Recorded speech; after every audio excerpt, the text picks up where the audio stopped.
questions related to this. Of course, I'm sure like this would have been like done faster. Suppose if you would like to share anything, kindly let me know.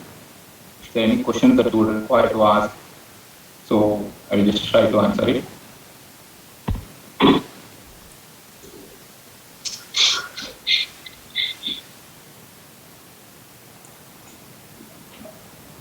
Yeah, there are no questions. Hello? Yeah, hello? Yeah, the questions I request the participants to post the questions in the chat box. So as of now, there are no questions. So I think you can continue, sir. Sure. And yeah, I think is there any network problem that you are facing, sir? No. We can hear you, no problem. Actually, in the chat section, there was one slight network problem to just fine. Yeah, please go ahead.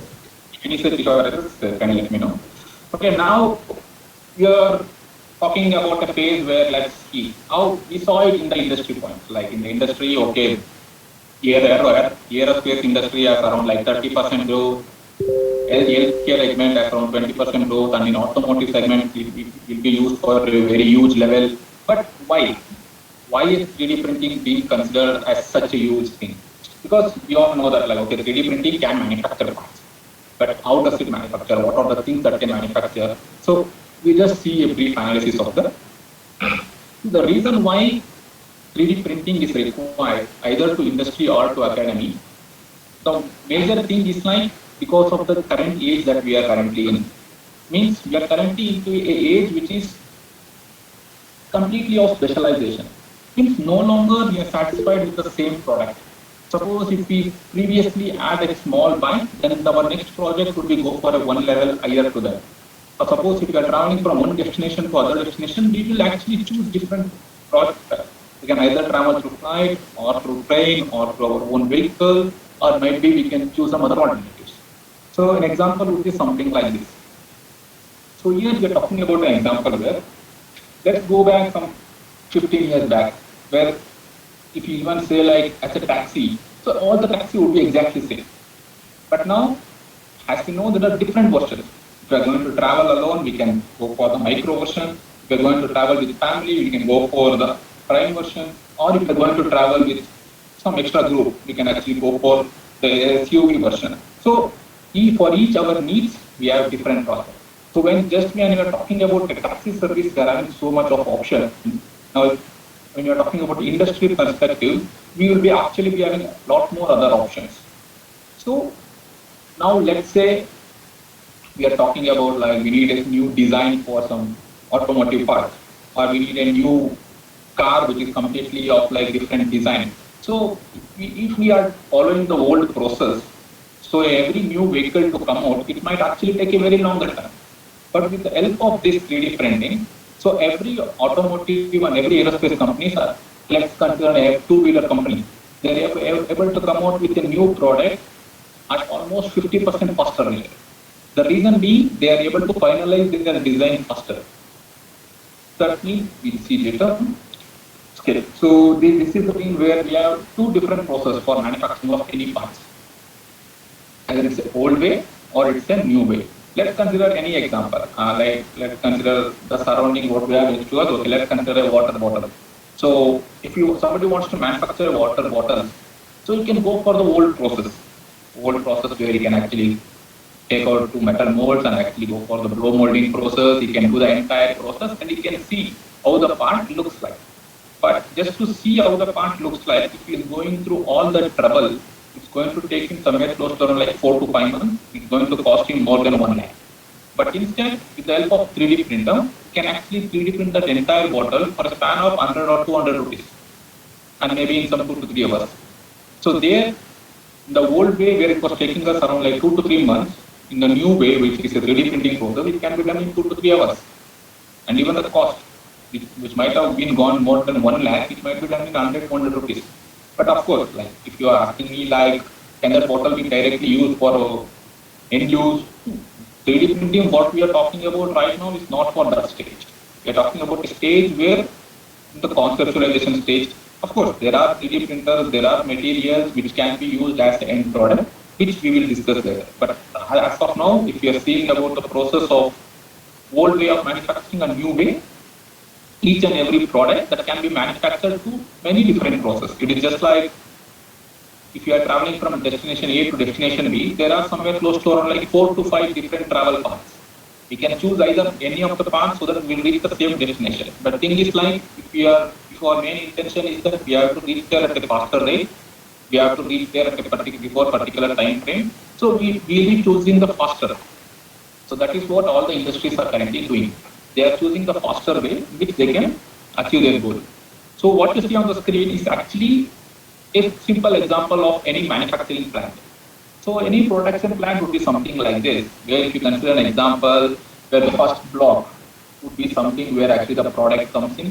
The second center would be the place where actually the rough machining is done. Third part is something where actually the detailed machining is done. Third, and then the last process would be something where actually the drilling or grinding or such activities would be done. So if you are talking about from an industry perspective, so business must embrace technology advances. So every technology which is being coming into the market, industry will 100% try to implement it in their organization so that they can compete with their rivals. They can maintain an edge with their customers. Because if you are talking about any automotive companies, each and every automotive companies are utilizing these 3D printers.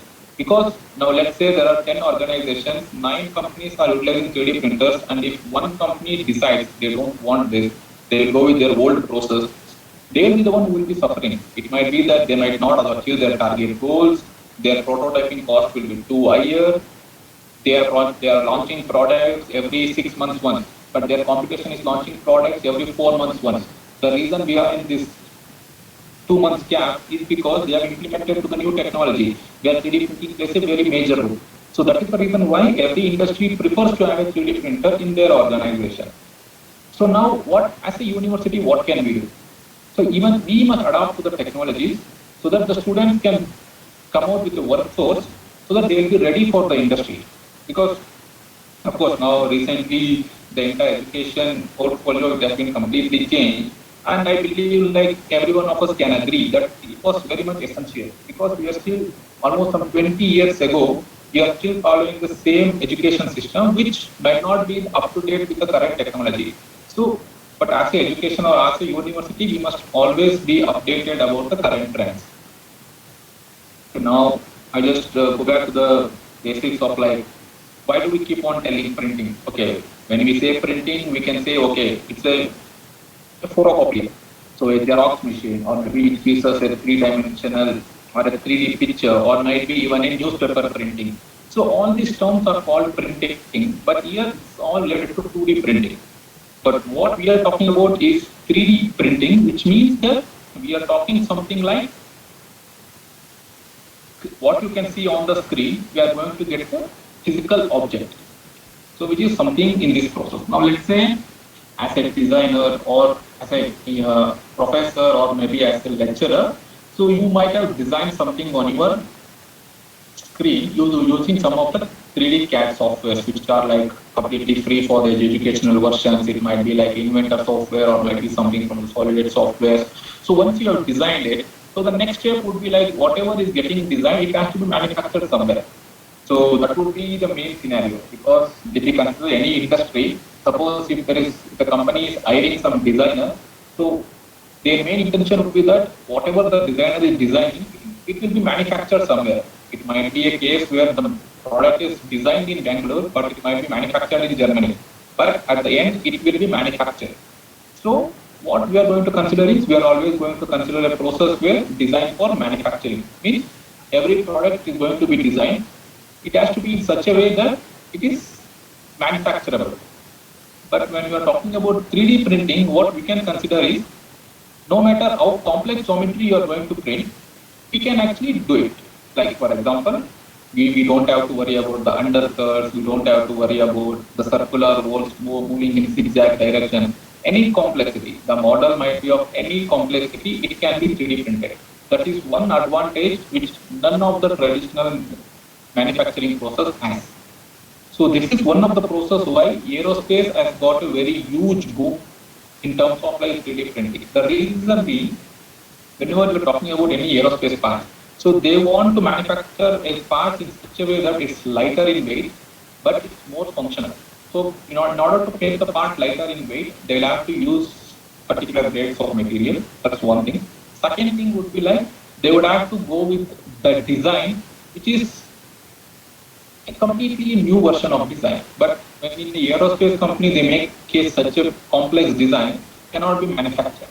So that is one of the reasons why recently, if you consider, GE were able to produce somewhere close to more than 1,000 nozzles for their jets. So it was completely 3D printed. The reason was the model was so complex that they could not actually do the machining of such models. The only way to manufacture that part was through 3D printing.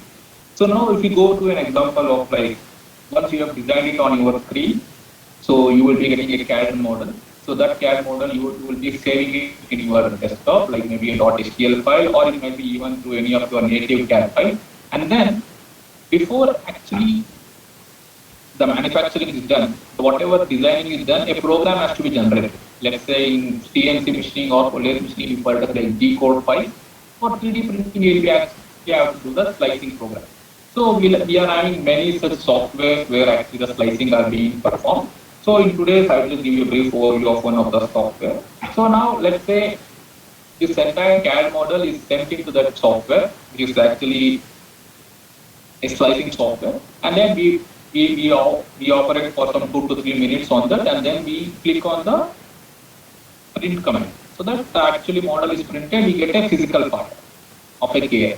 So this is just a simple example of how a gear, which was actually designed, is actually we are getting the 3D output of that. So why is it required? Like for example, why do we require of such things? Like one simple example would be like, let's say we get a new idea. So whatever idea we are getting, we are going to discuss it with our team, and once we have discussed it, we come out with a 2D sketch. So once we come out with a 2D sketch, so the next thing would be, we will be spending days or sometimes even months to developing this 2D design, and then we will be developing a 3D CAD model. But in order to know whether this design is good enough, the best thing would be to 3D print this model. You directly print this part, you will come to a realization whether this design okay.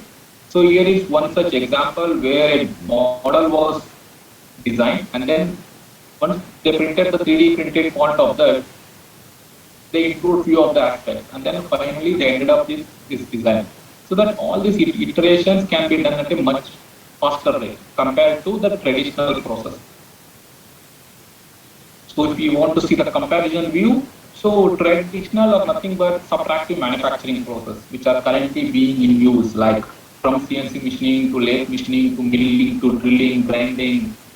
All these are subtractive manufacturing process where actually we take a huge block and then we remove the excess material. So the main requirements of this subtractive manufacturing would be that somebody has to be present in front of this equipment always, and then they will have to do the tool change many times, and then they will have to make sure that the tool do not get broken or tool do not get cut in between. But in case of 3D printing, none of these challenges are required, because any kind of complexity can be printed with the same nozzle, with the same tip. We do not have to change any of the process. So a subtractive manufacturing process, just if you see, so these are very huge equipment. So these are not such an equipment which can be placed in every designer's place, or these are not an equipment which can be placed in every high-end or a designing hub. So these are industrial machines which requires a particular or a separate place. Maybe cannot even be placed inside our working environment. It has to be placed separately in some industrial warehouse or some industrial place so that the manufacturing can be done. Because of the sound it creates, because of the environmental issues.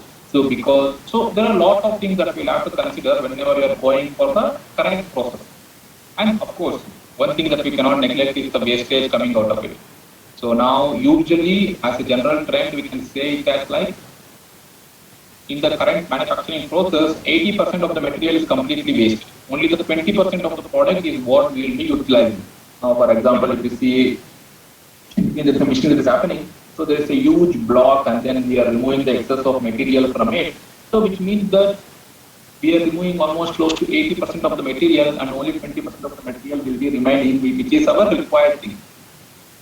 And of course, we cannot replace some of the particular things through 3D printing. Some of the reason would be like we will require a part with quality of like 2 microns finish. Of course, those kinds of finishing is not yet possible with 3D printers, but it's also not yet possible with all the traditional process machines. There are only few machines which can execute those kinds of jobs. So there are advantages and there are limitations for both the process. But if you're talking in a simple term, in subtractive manufacturing, so this is an equipment which has to be placed in an industry, not for its designer. For the process, like the major difference. See, now for example, in subtractive, we remove the excess of material. So since we are removing the material, we can call it as subtractive manufacturing. Here in additive manufacturing, what we actually do is we add layer upon layer.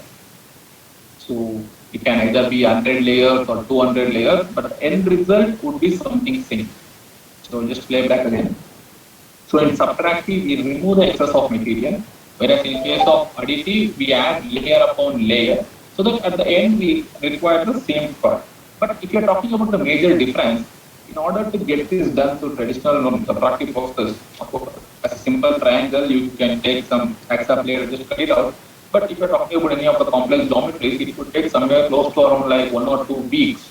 Even if we have everything in-house, it would take us 1 or 2 weeks to get a product, something like this. Whereas here, using 3D printing, we can get the same parts done in a span of like within 1 day. So that's a huge difference what we are talking about. And since we are adding one layer upon another layer, we call it as like additive manufacturing. So as I said before, like both of them are manufacturing process. So in one place, we remove the excess of material, so we call it as subtractive manufacturing. In case of 3D printing, we add layer upon layer. Since the layers are added, we call it as additive manufacturing. So one of the working examples would be something like this. In case of, if you are looking at the screen, you will be able to visualize. In case of subtractive manufacturing, you will have to use many versions of tools, many versions of drilling that has to be done in order to get a part. In case of 3D, it can be done with just one machine and just one tool. However, there are a lot of differences that will be obtained from this, but these are reasons why every industries are preferring to implement 3D printing in their organizations. And no, they are not going to replace their existing traditional process with 3D printing, because as of now, it's not possible. The way they are going to implement 3D printing plays a very major role. And as an university, so I would say it's our responsibility that we should educate students that this 3D printing technology can be utilized in the industries for particular terms. So maybe later on, I'll just show a few of the slides where how the different departments can utilize this technology to train or to educate students in this particular term. So one of the best example which we can relate to is like bringing an idea to life. Of course, like if we are imagining something, it will be very simple to us. Now, let's say we are imagining of a small mouse pad. So it's a very simple concept for us. But when we are trying to explain it to others, it might be very complicated. So, but using 3D printers, what we can do is we can actually 3D print a physical part of what we are trying to tell them, and we can just show it to them. So when we show them the physical part, we don't even have to discuss anything. Everything will be crystal clear. So that whatever we wanted to communicate, those things are already communicated to your customer or to your partner. It's just looking at of the physical part. So now, as I discussed earlier, like 3D printing has different versions. So that one of the common versions would be like the different stages of this 3D printer. So one of the best example which I can relate is, let's say we have designed a small cup in our using our CAD model. So once we have designed it, so we save it in a particular file format, and then we take the model to a slicing software. So So the slicing software might be any of the software related to like MakerBot or to Simpleware or to Cura. So it can be taken to any of the slicing softwares and the model is getting sliced. But there are different versions in which the model can be sliced. So maybe in today's session, we'll just see an overview of this and then maybe I believe like we have further sessions. So maybe during post time, we can go in detail about slicing software and the different technologies in detail. So in today's session, we just see a overview of the software and just a brief overview of the different technologies that are currently available in 3D. And I will be discussing only about the 4 to 5 major 3D technologies. And also like there are few other processes like customized process in which you can actually 3D print a house, 3D print your food objects, 3D print chocolate. We have a printer which can actually 3D print pasta. So we have a 3D printer which can actually do some electronic parts. So there are multiple versions. So but we will discuss mainly on the 4 different technologies or the principles of working. So now the first technology, like for example, if you can see the screen, like the first step would be like first two images what you see are actually in the design stage. Third and fourth step are in the slicing software. And then once the model is sliced, we send it to a 3D printer. So the 3D printing actually performs its job. And then we end up with a physical 3D printed cup. So if you see the comparison between the first and the last, it would almost be identical. But if you are doing the same step using traditional process, just to give you an analysis. So now let's say I have a CAD model, I want to 3D print out of it. I can get it done in a span of 2 to 3 hours using 3D printers. But if I want to get it done through traditional process, it will take me minimum of like 1 or 2 weeks. 3D printing less than a day, whereas in case of other terms, almost close to some 15 days. So this is the major difference which every organization is observing. Because that is the reason why now, for example, let's imagine a automotive company who is coming up with a new bike. So they will have to come up with a new design. So the best way for them to check their designs is through 3D printing because they can do it at a much faster rate. So instead of checking on just 2 to 3 designs, they will be able to check on at least 10 designs and come up with the most beautiful outlook. So this is the reason why, if you have observed, like what is the reason that